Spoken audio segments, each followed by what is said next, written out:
Hello there lovely viewers and welcome to another guide tutorial video by myself, Chippy UK. As some of you may or may not be aware, there is a new patch that's going to be deployed for DayZ soon, 1.14. It's currently in experimental mode and assuming that everything goes according to plan, they should be dropping it in the next couple of weeks on stable.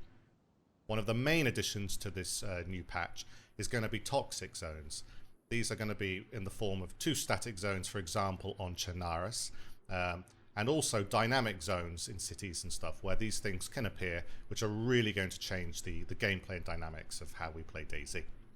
However, I'm not going to be covering them in today's video, as they require video all on their own, really, because there's a lot of details, information on what's safe, what to do, what to get, and how to avoid them when they appear. However, for all you crafters and knowledge seekers out there, there are going to be 4 new craftable items that you're going to be able to make in the game. Fantastic. They're really going to change the way we play. In this video, I'm going to be going over how to craft them and what they are.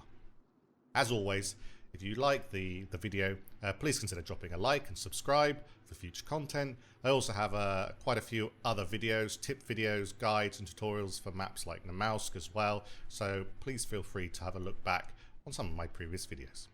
Let's get started. So the first item is the Snare Trap, which reminds me of another game I love called The Long Dark. This can be crafted using 1 short wooden stick, which you can get from bushes, either using a knife or with your hands, and some metal wire, which you can find typically in garages or in industrial areas. With the item in your hand, you can now deploy it, usually on grassy areas as an example. You're going to need some bait, for example worms, and you can get those with a knife, for example, by looking down at the grass. Once you've crafted the item and baited it, you're going to have to leave it for a while. It can be random on how long it's going to take for you to catch something. You'll know because there'll either be a rabbit, a chicken or a rooster that will appear near the snare. The next item is the plastic bottle fish trap. This is pretty straightforward. You take a plastic bottle with a knife, combine them, and you can create it. Once you've created it, again, with fish traps and other traps, you're going to need to have some bait, so you're going to need some worms. Find a body of water, the ocean, or a lake, or a river or something, and you should have the option to deploy it once it's in your hand.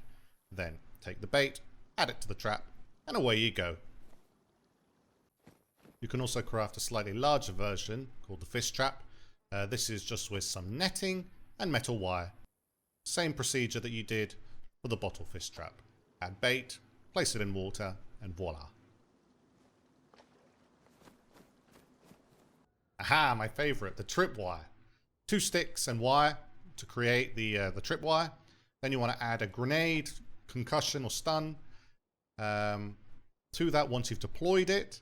Again, it's a bit more finicky in where you can deploy it in buildings at the moment, so outside in doorways is great. And then leave it and wait for a poor innocent fool to come running in. This also works for zombies though, so be careful that there aren't any zombies around because they will trip it as well. And that's it. I hope you enjoy messing around with these new items when the patch drops. I'm going to have a lot of fun with the tripwire, I'm sure. I'm going to be placing it all over the place and taking out unsuspecting villains and innocent Bambis. And that's it. I hope to see you on my next video. Take care now. Bye-bye.